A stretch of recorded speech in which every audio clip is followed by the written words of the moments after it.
建筑，住在美女旁边的这个门口进入的青年旅馆。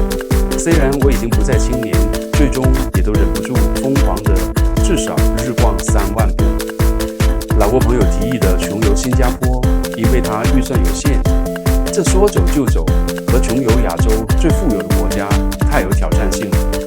没想到2个傻子居然还选在了新加坡60周年的国庆纪念日来到，这可不是对自己的挑战，而是彻彻底底的挑衅了。400块钱美金穷游新加坡5天4晚，是否能够成功呢？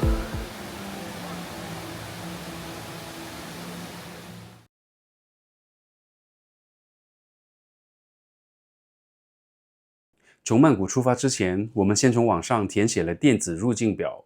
新加坡使用的是英式的3孔插座，和香港一样，所以我们需要带一个转换插头。看到他皮箱里面的这些红白色的盒子装着的过滤烟嘴了吗？就是因为它，我们被海关拦了下来，因为他们都不相信你带这么多的烟嘴、香烟，却说你只是带了1包而已。在登机的时候是要挨个检查是否有离开新加坡的机票的，而我的行程是想着要从陆路前往马来西亚的新山。他询问了之后也让我通过了。晚点了将近半个小时，因为检查实在是太耗时了。好在最后也是能够准时的抵达。我们是穷游，所以要赶在12点钟之前坐地铁去市区的。但是没想到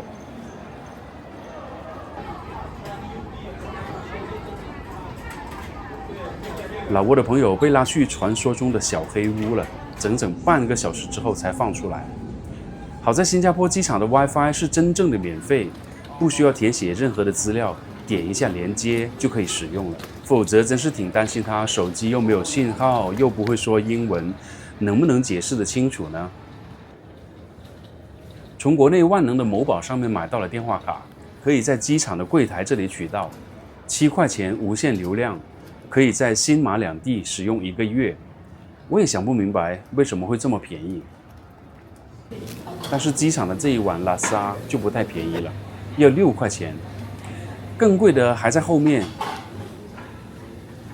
因为我们错过了地铁的尾班车，只能够打车去市区了，要21块多一点。老挝的朋友都问了2遍了，这样不会超出预算吧？我就和他开玩笑说，谁让你进去小黑屋那么久呢？因为入住的时候太晚了，第2天一早才能够办理入住的手续。这里的管理算是很人性化的，晚上9点半之后都还没有办理的客人都会收到自助入住的邮件，教你怎么操作。这一次住的是青旅，虽然我已经是中年，但是也是可以给入住的。体验怎么样呢？就后面再和大家说吧。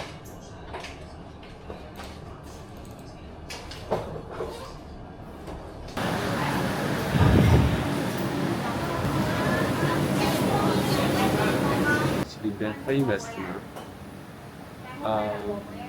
这个是不够烧嘞，还要多15分钟，多15分钟嘞。要等15分钟是吧？可以，没问题。你都走来了，都走了来。好。去告一个签再回来吧。也行，我先在旁边喝咖啡，然后再过来吧。喝咖啡。OK， 好。这是不是回？要寄回哦。你们是台湾来的是吗？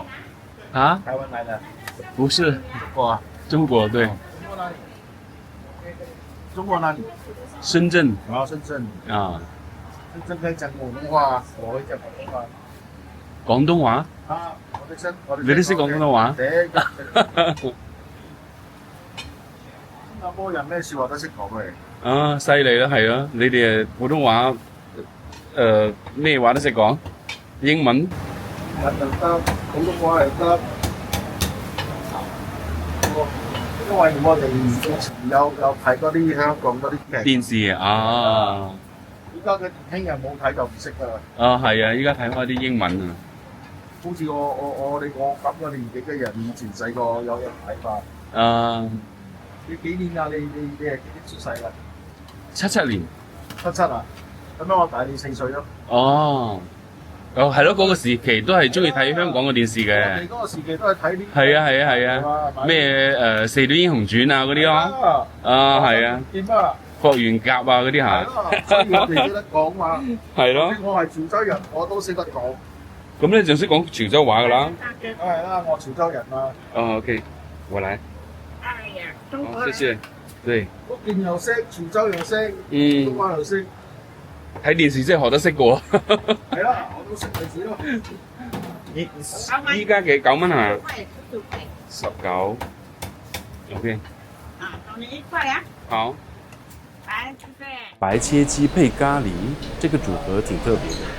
但是更加令我印象深刻的是老闆姐姐和她兒子的熱情。雖然她的那一句“你走走來哦”，我要好一刻才反應過來，意思是你先去轉一轉再回來。他看到我在拍視頻，主動的把燈光打開，說這樣子拍出來會漂亮一點，很是懂得營銷啊。在客人排隊的時候，他還記得每一個客人來的前後次序，一邊幫你點餐，一邊跟你在聊天，安撫你在等候時候的情緒。你可以說這個只是一個職業的技能，但是最後它也真的能夠讓你心服口也服。因為去年我曾經來過新加坡，所以還有當時辦好的地鐵卡可以使用。我們上車的這一個牛車水地鐵站，英文的名字卻是 Chinatown， 翻譯軟件估計都不太懂這樣子翻吧。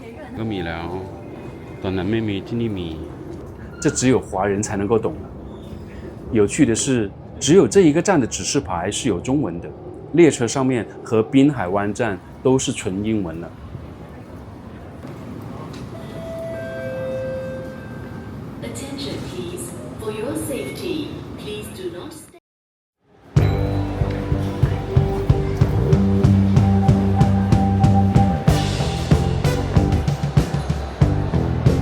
從地鐵站出來，就可以直接進入濱海灣金沙購物商場。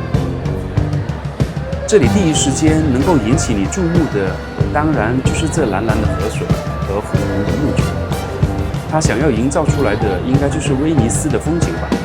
在澳門的威尼斯人酒店，也是以這個作為一個賣點。這裡有方便穿行的跨河拱橋，無論是自拍還是幫別人拍，都是一個絕佳的地點。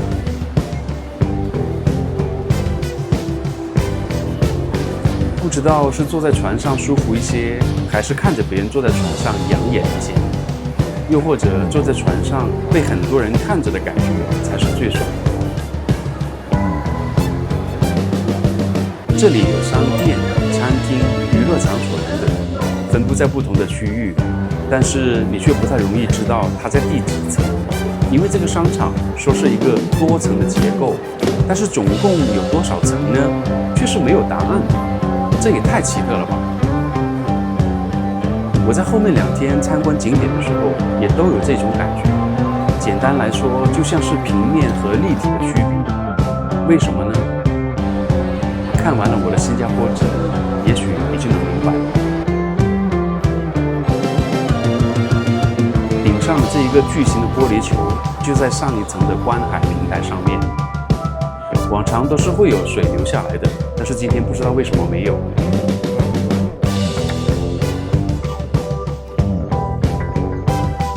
面向這個海灣，真的讓我們的心情馬上就變得好了起來。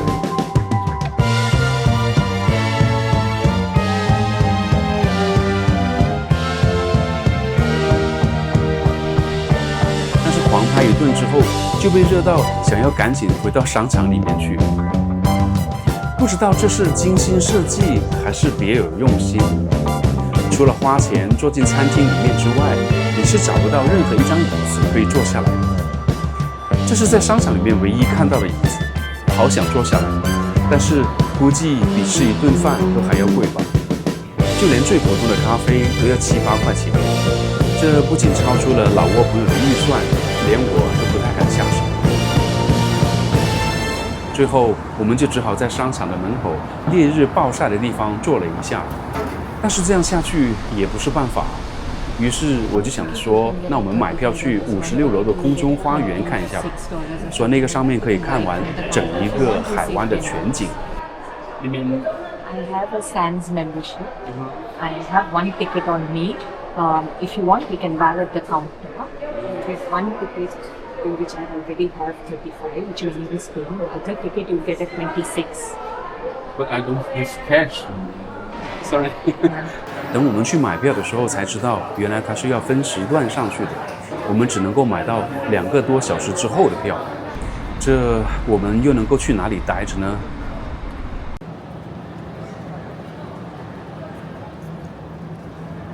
最后又累又渴的我们就只能进了这里了。娱乐场是真的令人很开心的，又能抽烟，又有各式各样的免费饮料。如果你有行李，还能够帮你免费的寄存，完全都不需要你管。你唯一需要管住的就是你的欲望而已。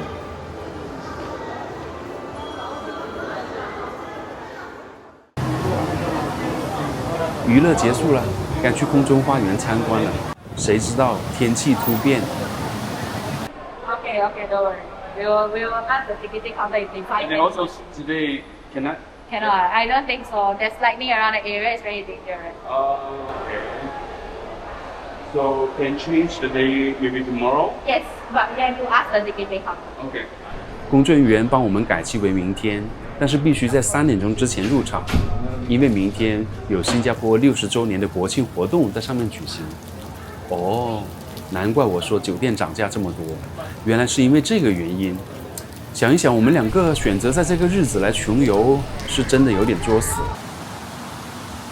既来之则安之吧，顺便也可以看一下免费的大型烟花和战斗机的表演，就当作是额外的奖励了。天气最后又突变了，变晴了，也变得凉快了很多。我们准备坐公交车去对面海湾的鱼尾狮公园。那里所看到的金沙，比身处在金沙里面所看到的可要精彩多了。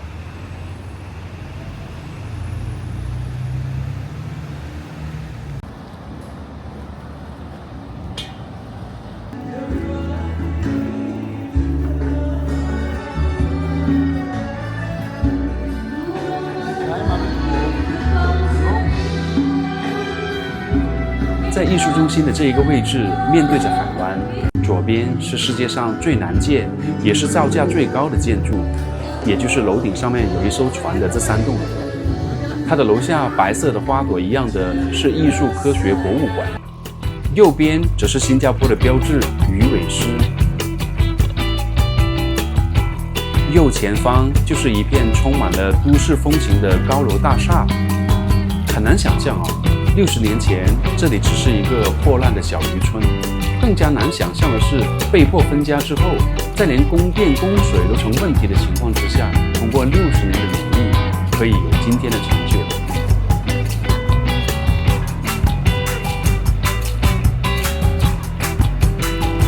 这个鱼尾狮是每个游客都必打卡的景点之一，并且都会做出这么一个指定的动作。如果你没有看到他们拍出来的照片，还真的不知道这帮人在干什么。为什么个个都张大嘴巴呢？真的是眼见未必为实，照片也未必就是虚。这又真又假的，可能就叫做梦幻吧。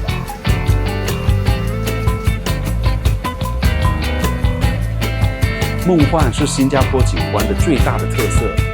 在我没有来之前，看到那些视频和照片，关于张沂的瀑布，还有金沙楼顶上面的这艘船，我都一度怀疑它是假的，因为它们真的有点超出了我的想象力。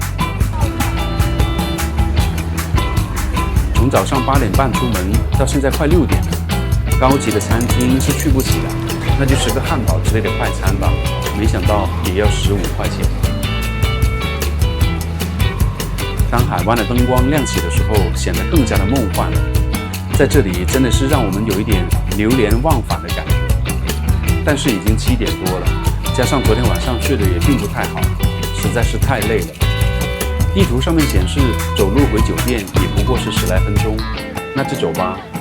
没想到刚好路过国庆演出彩排的现场，忍不住在那里又看了快半个小时。我看过很多李光耀的演讲视频，当然是因为他的演讲足够的精彩。更加重要的是，他并不是单纯的使用技巧，而是用的真性情。当新加坡被迫独立的时候，他需要一边安抚民众的情绪，同时团结有能力的人去寻找新的出路，是多么的难。但是他就真的做到了，真的是不得不令人佩服。现在看来，新加坡的成功是因为每个人在这里都能够找到自己的位置，无论他原来是马来人，还是华人，还是印度人。在这60年间，他们找到了方法和不同种族的人相处，并且将不同思维所碰撞产生的火花，变成了一种更加强劲的，并且与众不同的动能。我就把它简单的理解为一种立体的思维了。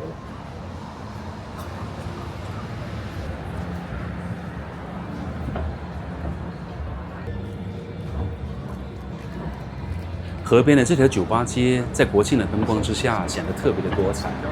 原来这条河，也就是我们从艺术中心去鱼尾狮公园跨过的那一条。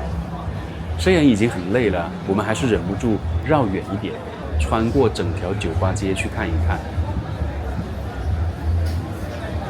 老挝朋友笑着说：“别人来这里是吃吃吃，喝喝喝，我们来这里就是走走走。”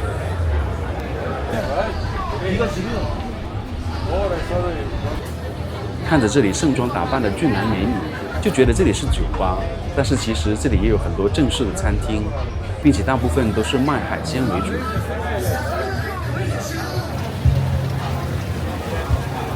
价格嘛，我就都懒得看。老挝朋友说他看到啤酒才是卖3块9，我觉得他只是累到眼花了吧？怎么会这么便宜呢？事实证明，我们后面在711买了3罐小罐的，都已经要8块6了。等一下，我也是被累晕了吗？711卖多少钱和酒吧街卖多少钱没有什么关联吧？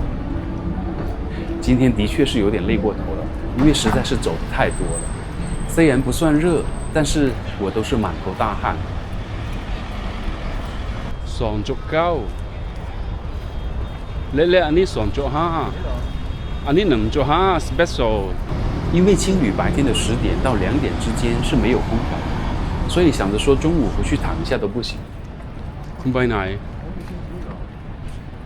โรงแรมอยู่ที่นี่我和羡慕城市生活的老挝朋友说，在城市里面生活呀，是连呼吸都要付钱的。这家在香港街的青旅，看网上的评价说的是青旅中的天花板。来和你介绍一下天花板级别的青旅是怎么样子的吧。在我介绍的时候，请大家猜一猜它是多少钱一晚。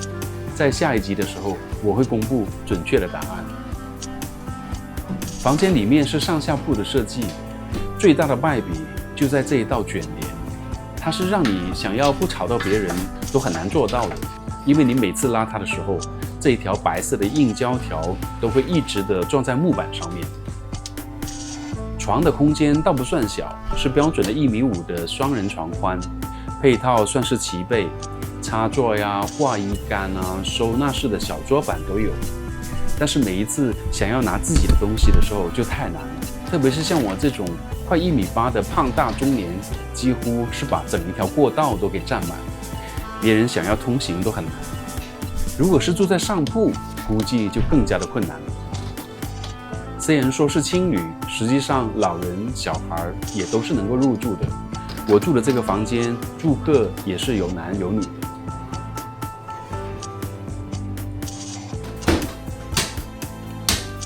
洗澡间是公用的，2格洗浴，2格厕所。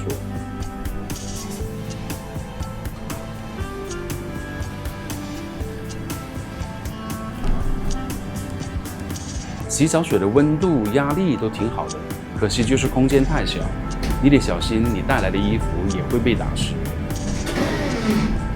硬件就大概是这样子了，但是住客的个人素质就真的是看运气了。我第一天入住的时候，就一大早就被楼上的住客吵醒，气到我都去搜寻新酒店了。但是看到这几天的房价，没有一间是低于700块美金的，所以只能默默地把手机放了下来，将耳塞戴了上去。在这里住的4天里面，有2天是被吵到想要发脾气的，因为有些住客实在是一点点为他人设想的心都没有。但是剪视频的时候早就已经冷静了下来，毕竟以暴制暴，想着如何报复那些没有素质的人，实在是太浪费自己的生命了，不值得，不值得啊！我们每个人的总预算400块，我今天已经花了111块5毛了。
198米高，56楼上面的风景是真的不错的，将所有的景点都尽收眼底。但是上面也实在是太晒了，热到哭着要回家的小孩还真的是不少。我也被晒到不得不拿一件衣服出来挡一下了，全身都湿透了。说得这么惨，无非就是希望大家帮忙点个赞而已。电视遥控器也是可以点赞的哦，谢谢。下一集再和大家继续分享新加坡的国庆活动和令人难忘的恐龙云雾林的行程。感谢你的观看，拜拜。